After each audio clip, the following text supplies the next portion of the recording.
Hello and welcome to Chef Carter's Cooking Corner. Are you hosting Thanksgiving dinner this year?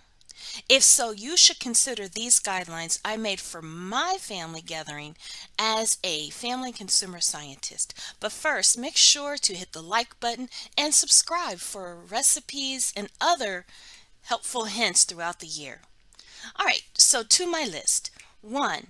Host outside or in a garage with all doors and windows open. More airflow lessens the chance of the virus passing from one person to another. 2. Only those who live inside the home are allowed in the home. 3. Set up a camping toilet, much like this one. 4. Have an outdoor hand washing station. I used a beverage dispenser to wash our hands as needed.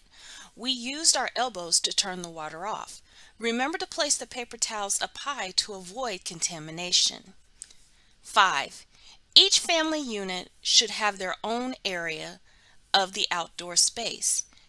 If leaving that area, a mask should be worn. Remember to keep 6 foot from other family units. 6. Each family unit should have their own serving tray of food items. Avoid buffet-style service.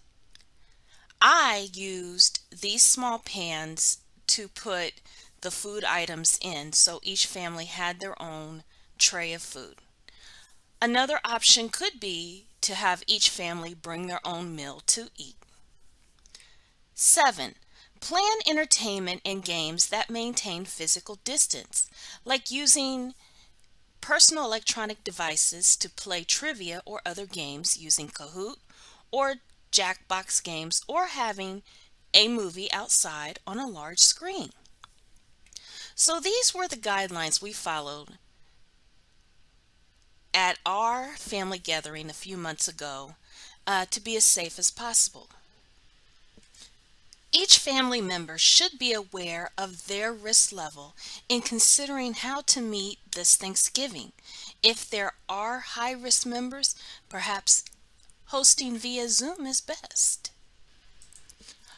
By the way, Zoom will lift its 40-minute time limit for free accounts, so you can meet as long as you want with your family on Zoom on Thanksgiving. Just for the best information, you should go to the CDC or other health organizations for more information. This video is just explaining what we did to keep each other safe. Alright, well, thank you for stopping by Chef Carter's Cooking Corner. Remember to like, subscribe, share, stick around and watch more videos. I have great Thanksgiving recipes. Alright, and I'll see you next time. Bye-bye.